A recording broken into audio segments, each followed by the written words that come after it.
Hey guys, welcome to Market Bits. Here we provide latest news articles or stock commentary from the best analysts and the economists in the game. I extract these news from the key agencies like Economic Times, Times of India. I have bought the prime membership of these agencies ताकि मैं आपके लिए valuable news ला सकूं सिर्फ 3 minute में summarise करके। ये channel उन सब स्विंग ट्रेडर्स और पोजिशनल ट्रेडर्स के लिए है जो मार्केट सेंटिमेंट्स के बारे में क्विक और इम्पैक्टफुल अपडेट चाहते हैं। Hey guys, welcome to Market Bits. Let's quickly check out what's happening in the stock market.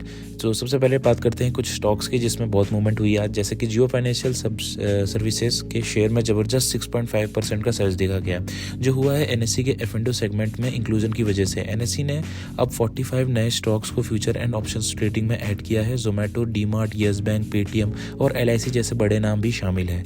ये F&O सेगमेंट के लिए सिर्फ हाईली लिक्विड स्टॉक्स को इंक्लूड करते हैं जिसमें हाई टर्नओवर और स्टेबल प्राइस मोमेंटम होनी चाहिए, जो डेरिवेटिव ट्रेडिंग को और भी सेफ बनाता है। जियो फाइनेंशियल सर्विसेज के शेयर अब ₹316 पर ट्रेड हो रहा है और Q2 में 14% का रेवेन्यू ग्रोथ देखा गया है।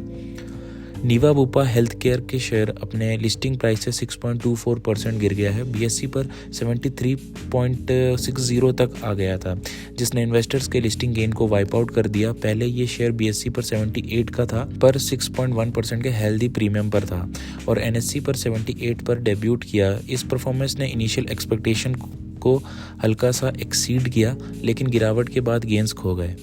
स्विगी के शेयर थर्सडे को सुबह 7% से ज़्यादा चढ़ने के बाद BSE पर 5.6% गिर गए, 430 पे पहुंच गए। डेब्यूट डे पर ही कंपनी का कैपिटलाइजेशन ₹1 लाख करोड़ के ऊपर पहुंच गया, लेकिन ब्रोकरेजेस फर्म्स ने हाईलाइट किया है कि स्विगी के लिए प्रॉफिटेबिलिटी अचीव करना और जोमेटो जैसे कॉम्पिटिटर के साथ मार्केट शेयर में मेंटेन करना एक बड़ा चैलेंज होगा।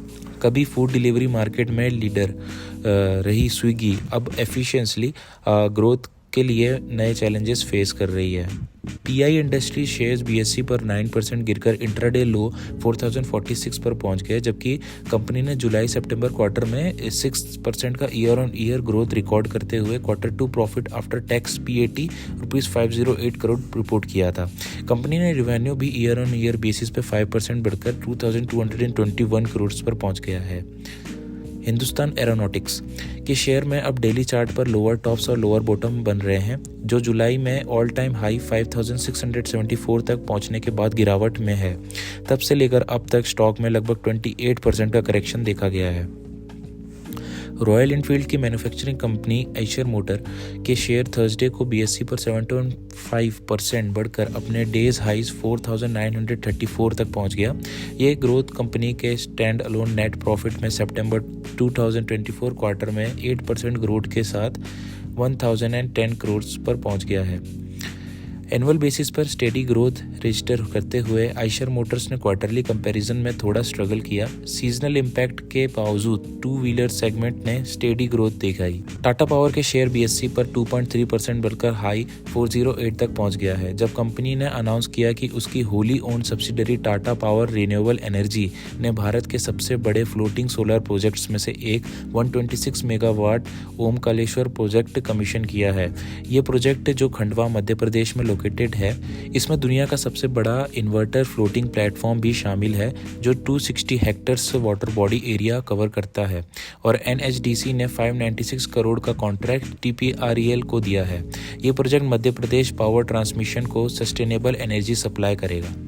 सो these are the stock based commentary जो आज हमने वॉलेटिलिटी देखने को मिली जिन स्टॉक्स में। ऐसे ही न्यूज़ अपडेट्स हम इस चैनल पे लाते रहते हैं। So stay tuned, thanks for watching.